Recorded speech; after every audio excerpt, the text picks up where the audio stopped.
Olá pessoal, tudo bem? Estamos de volta com o nosso conteúdo aqui sobre RAG, IA e dados tabulares. Vamos falar nesse vídeo sobre o fluxo de ELT, que é ali o fluxo onde a gente vai coletar os nossos dados, carregar no nosso ambiente, tratar e depois salvar ele ali no nosso Data Lake House. Beleza, pessoal? Então vem comigo, vamos lá. Eu espero que vocês gostem desse conteúdo. Aqui a gente tem um pré-requisitos, tá? São requisitos bem básicos, então já começa com disposição e curiosidade. A lógica de programação básica, a noção básica de Python, SQL, noções básicas da área de dados, né? Então, banco analítico, relacional, coleta, manipulação, armazenamento, dados estruturados, semi-estruturados, não estruturados, um dado transacional, dado analítico, data lakehouse. É importante ter noção disso, tá? Mas se você for uma área de negócio, da área de negócio, eu recomendo que você assista também, porque isso vai dar bastante contexto ou até formas de você conseguir expressar uma ideia aí para o seu time de dados, para o seu TI, tá? Mas é interessante ter já essa base. Se não tiver, não tem problema. Se você tiver, se você já for da área de TI, mas não está tentando migrar aí para a área de dados, né? Então é interessante. Acredito que você vai conseguir acompanhar bem esse conteúdo. Então vamos lá. Aqui a gente tem o nosso índice, né? Vamos começar com o nosso disclaimer aí de sempre. Vamos conhecer os dados que serão usados nessa demo. Vamos falar especificamente sobre o fluxo de ingestão ali na nossa plataforma de dados. E também num vídeo posterior a gente vai falar do RAG propriamente dito, certo? Pois bem, aqui o nosso disclaimer de sempre.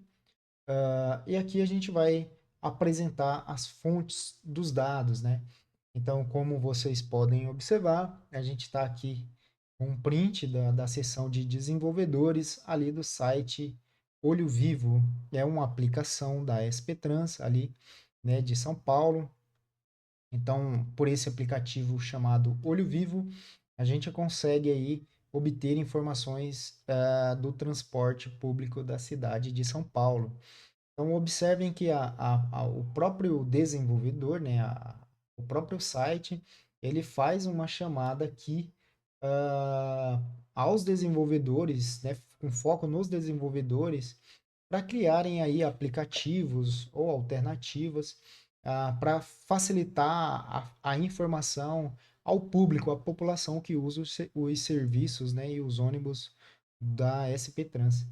Então, é interessante, eu deixei aqui as fontes, né? Então, a gente tem aqui o site do Olho Vivo, né? Onde a gente pode aí consultar informações das linhas, dos pontos. Então, a gente pode consultar informação da velocidade, de percurso, e também essas informações, de acordo com o site do Olho Vivo aqui, da SP Trans, são fornecidas em tempo real, tá? Então é interessante aí, se você quiser testar as suas habilidades em trabalhar com dados em real time, near real time, essa é uma boa alternativa, uma boa opção, tá? Aqui também a gente consegue ver ah, o, o site, a aba de desenvolvedores, esse site aqui que eu tirei o print. Então você tem ali a informação de como conseguir acessar a documentação da API, fazer o seu registro ali, é preciso se cadastrar no site do app, né? Para depois você conseguir gerar um token de acesso, tá? E aqui a gente vai ter também a informação do guia de referência com os passos ali para você criar uma conta de desenvolvedor. Depois você cria um perfil ali e depois você cria meio que um app, faz uma descrição dele e nesse app ele vai ter um token ali que você poderá usar para fazer o request dos dados, tá? E depois ele tem um guia aqui que vai, basicamente, é a documentação de como você deve usar os dados da API, fazer o request. Então, se você observar aqui, tem várias seções, então você pode pegar várias informações de linhas, paradas, corredores, empresas, a previsão de chegada, velocidade nas vias. Mas nesse caso, a gente vai usar o dado aqui de posição, porque ele vai trazer ali para a gente bastante informação e, e todas as informações coletadas ali no momento da requisição que a gente fizer. Ele vai trazer essas informações aqui, né? Então, o tipo de request é o GET, então a gente tem aqui o endpoint, né, que a gente põe ali na nossa URL. E como ele bem menciona aqui, a gente tem informações de latitude e longitude, né? Aqui, se a gente observar, tem um objeto, né, um JSON aqui, e dentro desse JSON eu tenho a informação do request, do momento que eu puxei essas informações, e o dado e os dados que a gente vai trabalhar está dentro dessa lista aqui, essa lista L, né? Então são esses dados aqui, e aqui abaixo a gente tem aqui um dicionário de dados, né, fornecido já na documentação. Então, o primeiro campo é uma hora, é a hora de referência que as informações foram geradas, do tipo string, né, bem interessante. Então, aqui a gente tem uma array, é a lista L, né, e dentro da array a gente vai encontrar os objetos lá, relação de linhas localizada, né? É bem como a sua localização, o seu ponto geográfico aqui. Então a gente tem uma coluna, vamos falar assim, que isso aqui é um JSON, tá? Letreiro completo, então a gente tem aqui uma coluna chamada CL, tá? Um atributo do JSON, né, chamada CL, que é o código de identificação da linha, SL, que é o sentido. Então a gente tem ali o ponto inicial e o ponto final. Então, esse campo ele vai dizer se o momento da captura do veículo ele está em direção ao ponto final ou o ponto inicial, né? E vice-versa. Aqui a gente tem esse campo que ele vai dizer se é o destino da linha, o destino final do ônibus. Aqui se é a origem, tá? Essa aqui a gente tem a quantidade de veículos localizado daquela linha, né? Então a gente vai ver quais veículos que estão seguindo do ponto de origem ao destino e vice-versa também. Aqui a gente tem mais uma array, né? Chamada VS. Essa array ela tem a relação de veículos localizado e a posição geográfica. Então a gente tem aqui o prefixo do veículo, a gente tem aqui uma informação interessante aqui, ó, se você quiser checar se um determinado ônibus de uma determinada linha é acessível ou não, então você consegue ver através dessa coluna aqui, né, desse atributo, que é um booleano, tá? Então, aqui você tem a hora exata ali, que a posição, a longitude ou latitude foi capturada, tá? Então é isso, a gente vai usar essas informações aqui no nosso case, na nossa demo, tá? Não vamos usar com essa profundidade toda, mas fica aí ah, uma fonte de dados interessante para você treinar aí, para você fazer as suas demos, os seus portfólios, né? E quem sabe até criar um app realmente interessante aí, né, para a população de São Paulo, que usa bastante o transporte público. Aqui, galera, eu vou ser bem enfático num ponto. Vocês que gostam aí, que estão em transição de carreira e tem aí bastante datasets aí em sites como Kaggle e outros, você ali no máximo com esses datasets você vai conseguir é, treinar o seu DataVis. Se você quiser seguir nessa área, bem, é interessante, tal, storytelling, né? Mas se você realmente estiver pensando em se aprofundar um pouco mais na área de dados, como engenharia, né, ou até mesmo ali data science, né? Então você vai ter que, ou analytics, você vai ter que trabalhar um pouquinho os dados, né? Então aqui seria uma fonte interessante, você trabalharia com dados reais, né? Então a manipulação, data wrangling, né? A disputa de dados, trabalhar os dados ali, a manipulação dos dados, é interessante você pegar uma estrutura mais crua, né? Menos tabular, para poder você aprender o básico, né? Então, eu não tenho só essa sugestão de fonte de dados, como vocês podem observar aqui, eu tenho a informações do tráfego aéreo também, eu já usei essa API aqui do OpenSky para fazer uma demo também, né? Aqui você tem o acesso ao API, é só se registrar para puxar os dados também. Você tem ali os dados near real time também. Então aqui tem a documentação da API. Você pode seguir a documentação, fazer ali o seu app, fazer ali o seu estudo usando os dados reais, cara. É isso que você vai encontrar nas empresas, né? Você não vai encontrar tudo bonitinho num banco de dados salvo e tal, a não ser que você trabalhe com dados enterprise. Aí é outra história, né? A dificuldade já está em outro nível. No máximo, você vai encontrar dentro dessas empresas Excels mal formatados, né? TXT e por aí vai, cara. Então, tente pegar modelos, né, de dados, né, bases de dados, fontes de dados um pouco mais sujas, um pouco mais ali desestruturadas, porque é interessante para você trabalhar esses skills. Então, se você não sabe muito bem o que fazer aqui com essas informações, eu trouxe também o outro site bastante interessante, que é o Flight Radar, muito conhecido aí pelo pessoal da aviação, tá? É bastante popular esse site. Então aqui, se você quiser aí um desafio para fazer um dashboard aí real time, então aqui é uma sugestão interessante, com dados aí que você pode estar acessando, é, dados públicos que você pode estar acessando aí sem grandes dificuldades, né? Então esse site aqui ele tem informação demais, bastante informação que você pode estar usando aí para os seus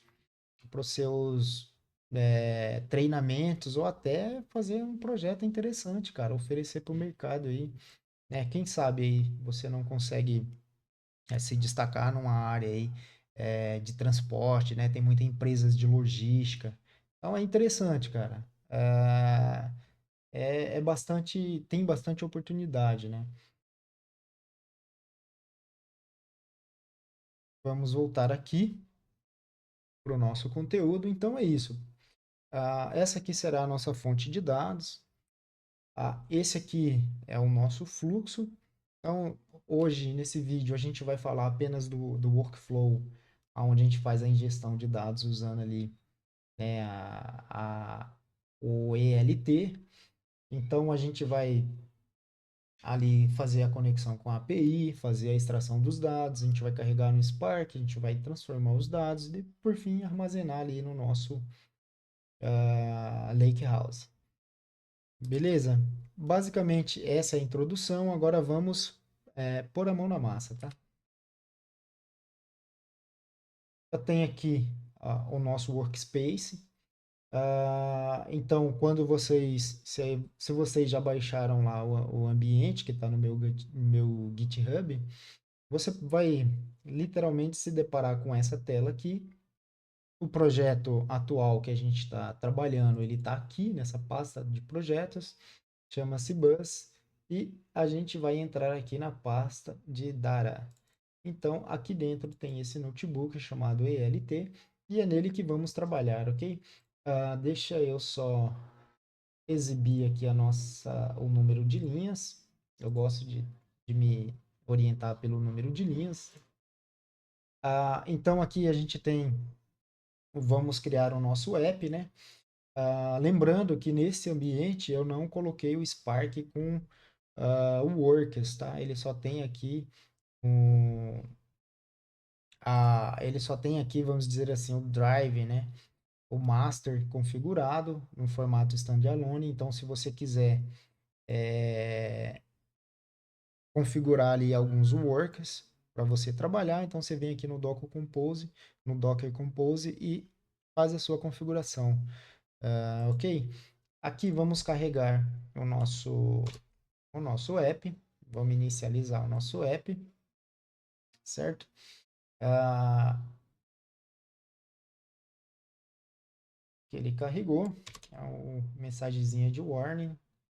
Ah, Beleza, pessoal. Aqui a gente vai instalar a primeira biblioteca, é a biblioteca .env. Ela serve para localizar o nosso arquivo que contém as nossas chaves ou keys, né? Os nossos tokens da API. Então ela já está instalada, creio eu. Ali está instalada. E aqui a gente vai fazer o carregamento das nossas bibliotecas que vamos usar nessa etapa, tá? São bibliotecas bastante conhecidas já, né, sem muito mistério. E aqui a gente vai carregar o nosso notebook é, que tem as funções que vão configurar aí o seu ambiente pela primeira vez. Então essa função config.env aqui, ela vai criar o seu arquivo, ela vai ali criar o seu arquivo env, né? Então, quando você usar ela pela primeira vez, esse arquivo está localizado na raiz dessas pastas aqui, tá? Então, eu posso chamar aqui, ó, projetos, bus. Então, tem aqui esse arquivo. Eu não vou abrir ele por motivos óbvios, né? Senão eu vou expor minhas chaves. Então, aqui eu deixei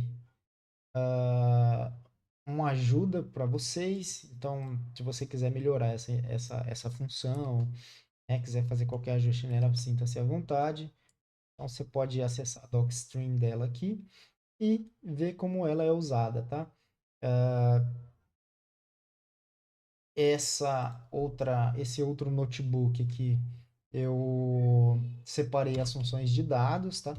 Então ele vai carregar a mesma ideia aqui. Então se você quiser conhecer o docstream, né, como usar cada função dessa, é só digitar ela seguida de um ponto de interrogação aí. Beleza, pessoal. Aqui embaixo, né, então como o meu arquivo env já está configurado, eu posso até listá-lo aqui, ó. Deixa eu comentar essas duas linhas aqui e tirar os comentários dessa aqui. Então eu posso listar o meu ambiente e eu tenho aqui 3 chaves já configuradas, tá? Que eu já fiz isso previamente. Então é importante você passar o caminho aqui, ó, certinho, né? Eu passei um caminho relativo, mas é importante você se atentar ao caminho para o .env localizar o seu arquivo e carregar suas chaves, tá? Então eu vou carregar elas aqui, beleza? Então como a gente viu lá na documentação, tem vários endpoints, você pode fazer requisição de várias informações, mas neste caso a gente vai puxar aqui somente essa chamada posição. E aqui tem o nosso endpoint para autenticação, né?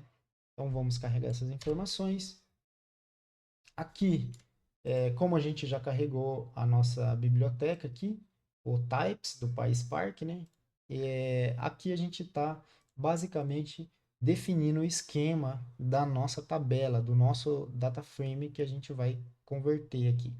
Então a gente vai receber o JSON da API e eu estou definindo o esquema dele aqui, como que o Spark deve parsear esse JSON e convertê-lo em um data frame.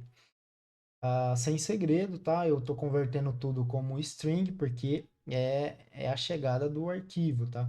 Eu poderia escrever o arquivo direto na camada bronze, mas como isso é uma demo, eu deixei para explicar esse processo aqui no vídeo, tá? Então, se você quiser seguir todo o processo ali da arquitetura medalhão, salva na bronze, o arquivo bruto, depois você trabalha ele ali e salva na Silver, e depois você modela ele de acordo com a sua necessidade, a regra de negócio, salva ali na camada Gold, e ali desse dado já trabalhado, você cria suas views, né? Ou seus data marts de acordo com o que você quer treinar aí, quer fazer.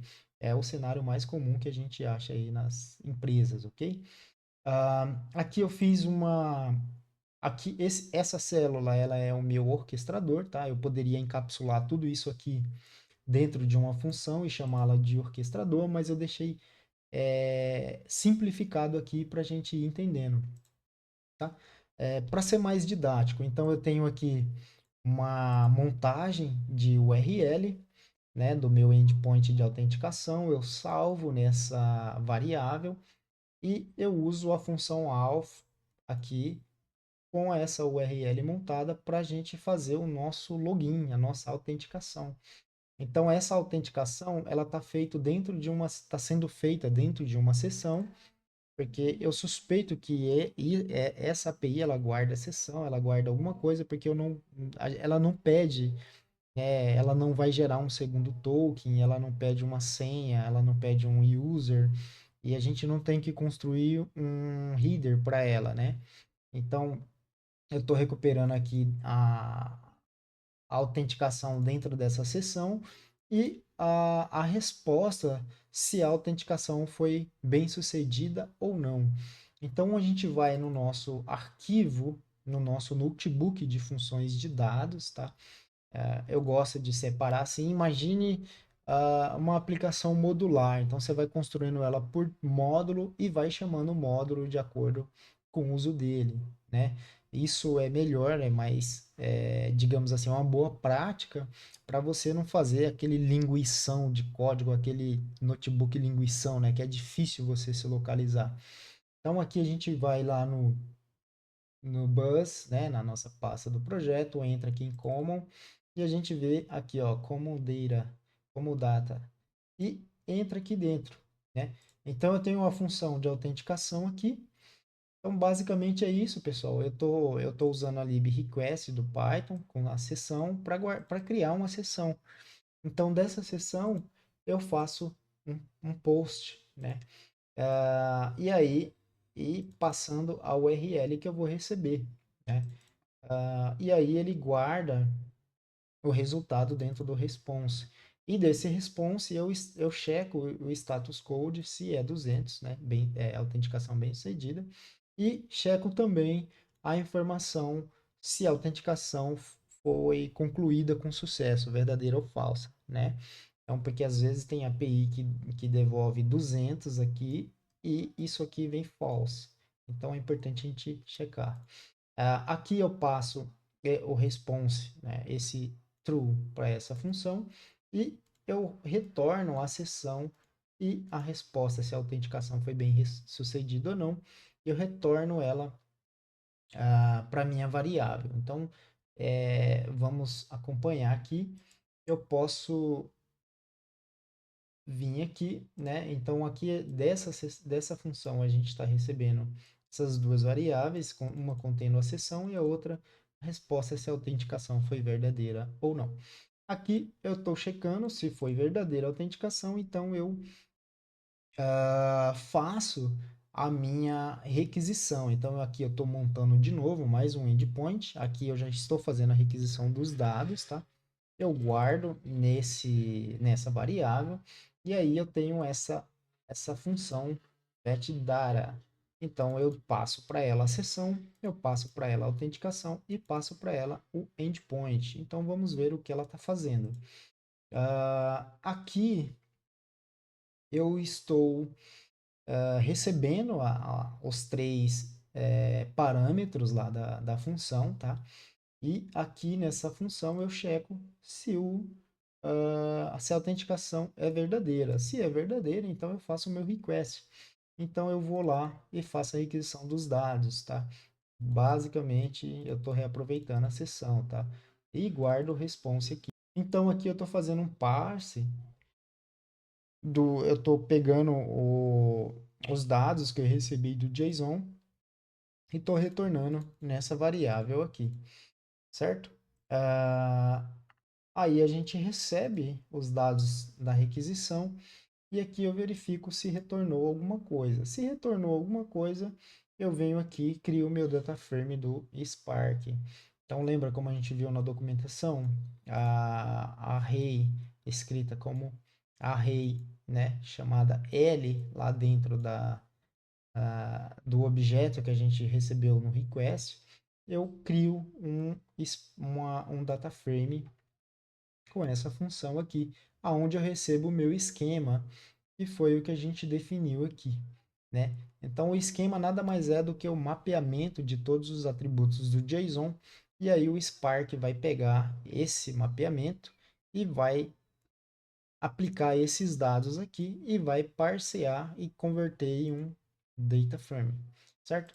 Então, vamos rodar essa função. Deixa eu ver. Deixa eu rodar aqui o nosso esquema. Carreguei o esquema e vamos executar o nosso request. Então, aí ele está fazendo a requisição dos dados. Ok, né? Sem erro. A gente pode agora imprimir o esquema do nosso novo data frame já convertido, tá? Então não é mais JSON, já é um data frame. E aqui a gente tem a, a estrutura, o esquema dele. Então lembre-se, já está tudo como string, com exceção dessa struct aqui, ó. Então ela é uma array, então a gente vê cada elemento aqui dentro da struct, certo? Aqui a gente pode dar um select em tudo para verificar. Aqui a gente já está selecionando os dados do DF, tá? Do Spark. E aí ele vai trazer para a gente. Então observe que aqui tem uma estrutura contendo uma array e essa array é as informações da posição ali dos veículos e os veículos que estão nesta linha, tá? Então aqui a gente pode ver que as informações foram parseadas ou convertidas corretamente de JSON para um data frame do Spark, certo? Vamos chamar o nosso catálogo aqui, que ele se chama Iceberg, né? É um catálogo do Hive, tá tudo configuradinho ali dentro do Hive, tá? Aqui a gente pode escrever a nossa tabela. Notem que eu não estou escrevendo o dado bruto na bronze, tá? Que seria ali a raw, né? Então eu estou chamando o meu catálogo, a minha camada silver do data lake e eu estou nomeando a tabela. E aqui é a forma de eu falar assim, se a tabela existe, eu posso substituir ou dar um override, certo? Então vamos escrever a nossa tabela. A gente vai escrever os nossos dados. Essa informaçãozinha aqui é porque o Spark está tentando usar o log4j e nesse caso existe dois log4j, um do Hive e um do Spark, e ele não sabe qual usar. Eu achei muito trabalhoso para resolver isso aqui, então deixei por isso mesmo, tá? Então a gente vai ver ali se existe alguma tabela escrita já na Silver, né? Opa, então existe. Então a nossa tabela está lá na Silver, né? Na camada Silver, a nossa tabelinha aqui, TBL Silver Olho Vivo, e ela não é uma tabela temporária, ou seja, ela existe de fato, ela não está só na memória, foi escrita em disco. Beleza? Então aqui a gente chegamos ali até no... A gente extraiu nossos dados aqui, certo? E aqui a gente trouxe os nossos dados, a gente meio que é, transformou esses dados de JSON para um formato tabular, né? JSON semi-estruturado para um formato ali tabular, mas a gente ainda tem ali algo para trabalhar, tá? Então, será que o modelo vai conseguir entender se eu fizer uma pergunta onde está a linha XPTO? Onde está o ônibus da linha XPTO? Qual que é a origem dele? Qual o destino? Quantos ônibus tem nessa linha? Será que o modelo vai entender? Vamos ver, a gente vai fazer esse teste, tá? E aqui eu trouxe para dentro do ambiente, agora eu vou trabalhar essas informações para que elas fiquem mais claras, né? Para que elas ganhem realmente um contexto ali, qualquer pessoa leiga consiga entender as informações da tabela, bem como o nosso modelo, que a gente vai fazer as perguntas para ele bater nessa tabela aqui e conseguir extrair a informação relevante que a gente perguntou. Então, aqui, usando aqui um pouquinho de SQL e PySpark, então, entenda o seguinte, isso aqui nada mais é do que uma subquery, tá? Vamos dizer assim, tá bom? É uma subquery, isso aqui também é outra subquery do PySpark. Então, o que que eu estou fazendo aqui? Eu estou selecionando as colunas que estão ali mais fáceis e já estou dando o nome delas. Então, a letreiro da linha, tá vendo ali um nome já dando um contexto, né?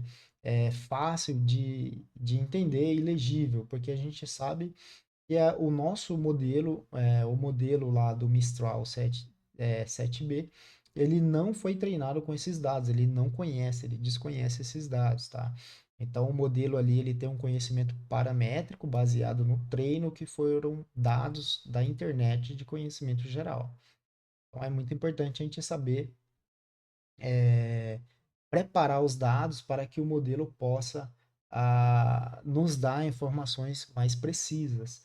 E aqui eu estou apenas selecionando e dando nome às tabelas, um nome mais amigável, tá? E eu tenho aqui a coluna, aqui a estrutura, que é a array. Então, percebam que eu já estou pegando o dado que foi salvo no nosso Data Lake, tá? E aqui eu estou criando uma nova coluna, selecionando apenas a nossa coluna, que é uma struct, e também é uma array, tá? E aqui eu estou dando um explode nela. Então, estou explodindo essa coluna, e no momento que eu estou explodindo essa coluna, eu venho aqui embaixo e dou mais um select. Imagine que é uma subquery, tá? E aqui eu estou já pegando as informações que eu já trabalhei aqui em cima, e aqui abaixo eu já estou acessando as minhas colunas que foram explodidas, né, nesse step aqui. Então eu estou pegando cada coluna e estou renomeando ela. E algumas eu já estou colocando o tipo delas, né, booleano, para a gente conseguir ver aí os dados certinhos, tá?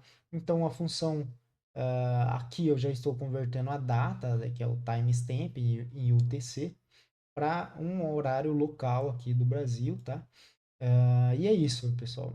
Então a gente vai rodar isso aqui e espero que não dê erro, né? Olha lá, foi rápido, rodou, porque isso aqui ele ainda não aplicou, né? Quem conhece o Spark sabe que ele só armazenou isso em memória, ele armazenou essa sequência de passos aqui, mas ainda não executou, tá? Então, ele vai executar aqui, ó, quando eu chamar essa função, ele executa em memória, tá? E aí eu tenho aqui um novo esquema da minha tabela explodida, trabalhada, toda já bem ajustada, tá? Então, o que é string, e que o modelo, né? Eu sei que o modelo vai procurar aqui, a gente vai pedir para ele fazer alguns cálculos. Então, o que precisa ser inteiro, né? É inteiro. Se tivesse valores monetários, precisaria ser double.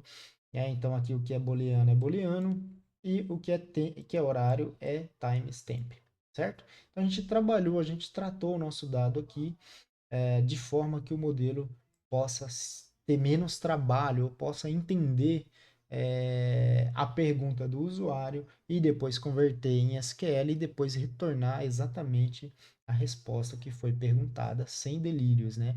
Sem alucinações. Ok, agora a gente vai escrever o nosso dado aqui na camada Gold, tá? Então a gente tratou nossos dados e finalmente a gente vai escrever na camada Gold. Então eu vou escrever os dados aqui. Ok, os dados foram escritos. Então eu vou dar o meu primeiro select na Gold, né? Então vamos ver o que vai acontecer. Opa, trouxe os dados bonitinhos. Os nossos dados já estão em modelo tabular. Lembre-se, era um JSON encadeado e a gente teve que tratar ele e a gente renomeou as colunas certinho de acordo com seus dados, dando um contexto a essa tabela e convertemos aqui as colunas que o modelo vai trabalhar com relação a cálculo, horário, etc, tá? É isso, pessoal.